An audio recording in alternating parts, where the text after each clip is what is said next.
السلام عليكم ورحمة الله وبركاته. ازيكم يا حبايبي؟ عاملين ايه؟ وحشتوني جدا جدا جدا. اللهم صل وسلم وبارك على سيدنا محمد وعلى آله وصحبه أجمعين. يا حبايب قلبي، ما تنسوش تشتركوا في القناة وتفعلوا الجرس ولايكات كتير وكومنتات اكتر.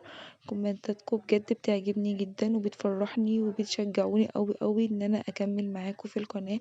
وبجد والله العظيم ربنا يخليكم ليا بجد ويديمكم كده في حياتي. ومتنسوش بقى تعملوا بقى لايكات بقى كتير وكومنتات اكتر كده وشجعوني اكتر واكتر عشان اكمل. انا النهارده قلت اعمل كوبايه لبن فراوله باللبن زي ما انتوا كده شايفين معايا.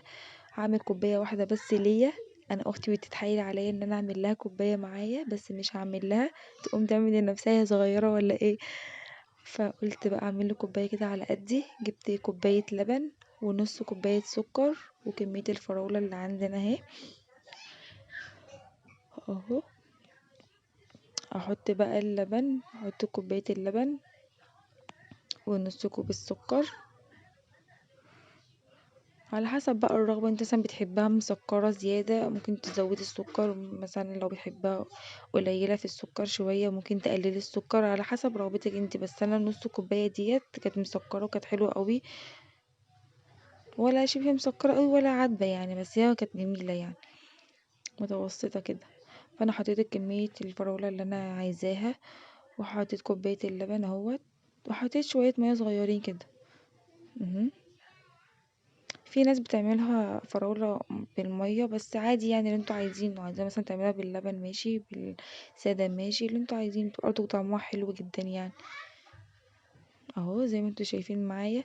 انا عارفة طبعا اللي انتوا كلكم بتعرفوا تعملوا الفراولة باللبن، بس انا قلت اشارككم بس في المشروب بتاعي. حاجة كده سهلة وبسيطة كده، وحاجة كده اللي هو ايه ترطب كده على المعدة. اهو زي ما انتوا شايفين. بفكر اعمل لها، ثابت عليا بتتحايل عليا والله كتير ان انا اعمل لها. جبت بقى فراولايه وقطعتها كده في قلب الكوبايه. بصي بتبقى طعمها جمدان فعلا. بتشربي كده العصير الفراوله وبكده كده بتنزل كده معاها. جميل جدا. وادي مشروبنا تحفه جدا جدا جدا.